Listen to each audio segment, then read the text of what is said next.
जय हिंद दोस्तों। इस वीडियो में आपका स्वागत है। दोस्तों आज की इस वीडियो में हम अंकों का जादू कक्षा 3 के पाठ 8 जो कि है रेखाएं को बहुत ही आसानी से पढ़कर सीखने वाले हैं। तो आइए देखते हैं आपका पाठ 8।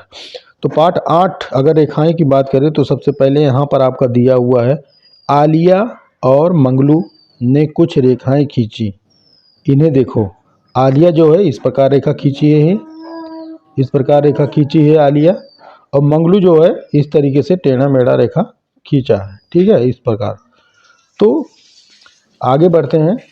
तो कह रहा है इनमें क्या कोई अंतर दिखाई पड़ रहा है? अंतर अगर देखेंगे ध्यानपूर्वक तो आलिया ने सीधा सीधा रेखा खींचा है और मंगलू जो है वो टेढ़ा मेढ़ा रेखा खींचा है। ठीक है, आलिया की रेखाएं सीधी और मंगलू की रेखाएं टेढ़ी मेढ़ी हैं और घुमावदार हैं। ठीक है, सीधी खींची गई रेखाओं को सरल रेखा और घुमावदार रेखाओं को वक्र रेखा कहते हैं। ठीक है, अब तुम भी पेंसिल की नोक से ऐसे चिन्ह पास पास बनाकर आगे बढ़ाओ। अगर इस प्रकार से हम आगे बढ़ाते हैं, ठीक है, तो ये जो बिंदी होती है, पॉइंट जो होता है, इसको हम क्या कहते हैं? बिंदु कहते हैं। क्या कहते हैं जी? बिंदु कहते हैं। अगर इन्हीं बिंदु को आपस में मिला देंगे तो इस प्रकार एक रेखा मिलेगा जो कि सीधी रेखा है, जिसको हम सरल रेखा कहते हैं। अगर इस बिंदु को इस प्रकार हम कर देते हैं तो इन बिंदुओं को जो हम मिलाएंगे तो ये आपका वक्र रेखा होगा, अर्थात घुमावदार या टेढ़ी मेढ़ी रेखा। ठीक है, तो आगे बढ़ते हैं। तो कह रहा है अरे ये तो सरल रेखा व वक्र रेखा बन गई। ठीक है, इस प्रकार सीधी रेखा को हम सरल रेखा कहते हैं और घुमावदार रेखा वक्र रेखा कहलाती है। तुमने देखा कि रेखा ऐसे कई चिन्हों से मिलकर बनती है। इस चिन्ह को हम बिंदु कहते हैं। क्या कहते हैं जी? बिंदु कहते हैं।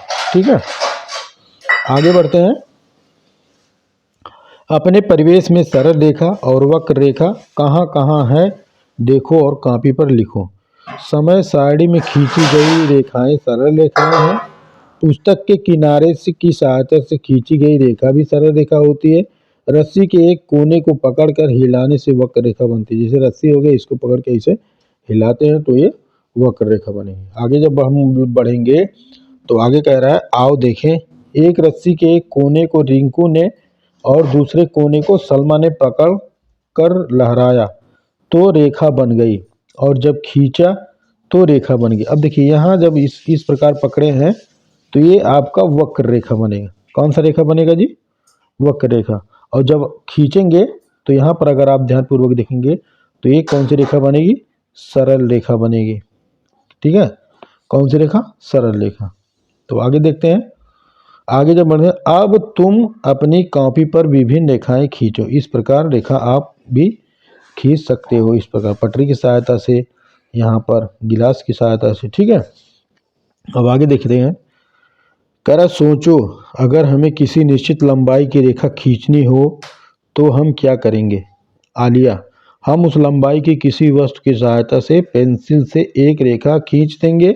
जैसे किताब के किनारे की मदद से रेखा खींचने पर किताब की लंबाई की रेखा बन जाएगी। ठीक है, और यहाँ सोचो, पटरी की सहायता से किसी लंबाई की रेखा हम कैसे खींचेंगे?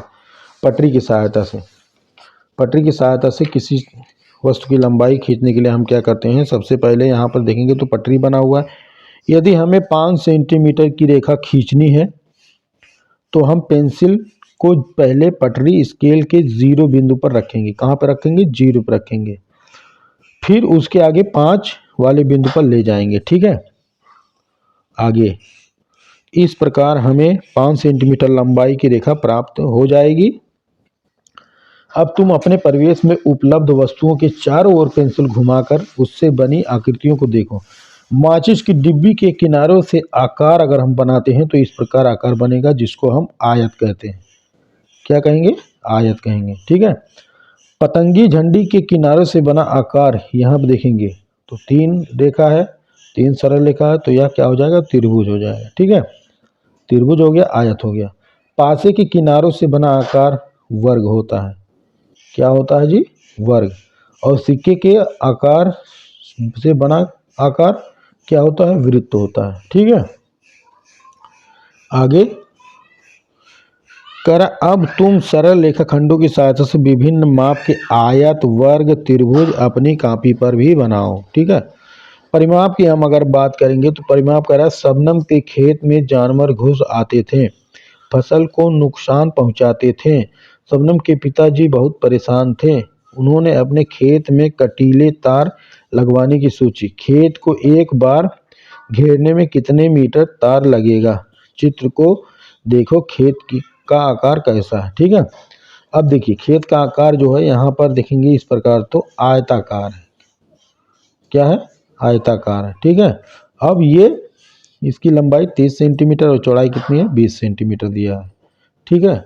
तो हम क्या करते हैं, इनको आपस में जोड़ लेते हैं। यहाँ पर 20 है, फिर 30 को जोड़ेंगे, फिर 20 को जोड़ेंगे, फिर 30 को जोड़ेंगे, यानी कि 30 30 60 और 20 20 40 100 मीटर हो जाएगा आपका। ठीक है। ये देखिए 30 मीटर, 20 मीटर, 20 मीटर, 30 मीटर, जो भी इनको परिमाप करेंगे, परिमाप नापेंगे तो सभी को भुजाओं को हम आपस में जोड़ते हैं तो वही क्या होता है? परिमाप होता है। तो यहाँ देखो, आओ देखें, आयताकार खेत के किनारों पर कटीले तार लगाए जाने हैं। खेत के किनारों की कुल लंबाई और चौड़ाई, ये देखिए, ये लंबाई हो गई और ये चौड़ाई हो गई। ठीक है। 100 मीटर। ठीक है। आयताकार खेत के चारों किनारों की लंबाई का योग 100 मीटर।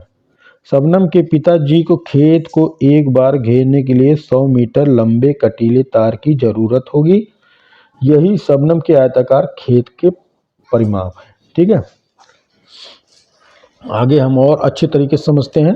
कह रहा है किसी बंद आकृति के सभी किनारों की लंबाई का योग ही उसका परिमाप होता है। यानी कि बंद अगर आकृति है तो उसके सभी परिमापों को हम माप लेते हैं तो वही क्या हो जाएगा? आपका परिमाप हो जाएगा, सभी भुजाओं को। अब तुम इसी प्रकार विभिन्न आकृतियों के परिमाप निकालो। ठीक है। यहाँ देखिए 5 सेंटीमीटर और 3 सेंटीमीटर 8 सेंटीमीटर और ये 8 4 12 सेंटीमीटर, इसका कितना हो जाएगा? 12 सेंटीमीटर हो जाएगा परिमाप। ठीक है। अब यहाँ देखिए 10 सेंटीमीटर ये है, आयत है। 10 सेंटीमीटर ये 10 10 20 हो जाएगा, 5 5 5 10, 20 10 कितना हो जाएगा? 30 सेंटीमीटर। ठीक है। ये इसका परिमाप हो गया। अभी देखिए 5 5 10 5 3 15 5 चौके 20 सेंटीमीटर ये वर्ग का क्या हो गया? परिमाप हो गया। ठीक है। आगे बढ़ते हैं। तो यहाँ पर कह रहा है सरल रेखाखंडों से बनी आकृतियों के परिमाप तुम आसानी से पता कर सकते हो। सोचो तुम किसी चूड़ी का परिमाप कैसे पता करोगे? मंगलू, एक धागा लेंगे, उसे चूड़ी के किनारे से सटाकर एक चक्कर लपेटेंगे। चूड़ी को एक चक्कर लपेटने से लगे धागे को पटरी पर नापें, यही चूड़ी का परिमाप होगा। ठीक है। जैसे इसी प्रकार हम अपने आसपास की वृत्ताकार वस्तुओं का परिमाप ज्ञात कर सकते हैं। ये देखिए चूड़ी हो गया और धागा हो गया। जैसे मान लीजिए चूड़ी है तो यहाँ से नापेंगे इस प्रकार, फिर इसके बाद ऐसे काट के इसे रख देंगे, यहाँ से उठाएंगे, इधर एक गोला बनाएंगे, इसके बाद यहाँ से काट देंगे तो इस प्रकार बनेगा। फिर इसको पटरी से माप लेंगे तो यही क्या हो जाएगा? इसका परिमाप हो जाएगा। ठीक है। तो उम्मीद करते हैं अगर आपने वीडियो को शुरू से अंत तक देखा होगा तो आप रेखाओं के बारे में विधिवत रूप से सीख गए होंगे। मिलते हैं अगली वीडियो में, तब तक के लिए जय हिंद।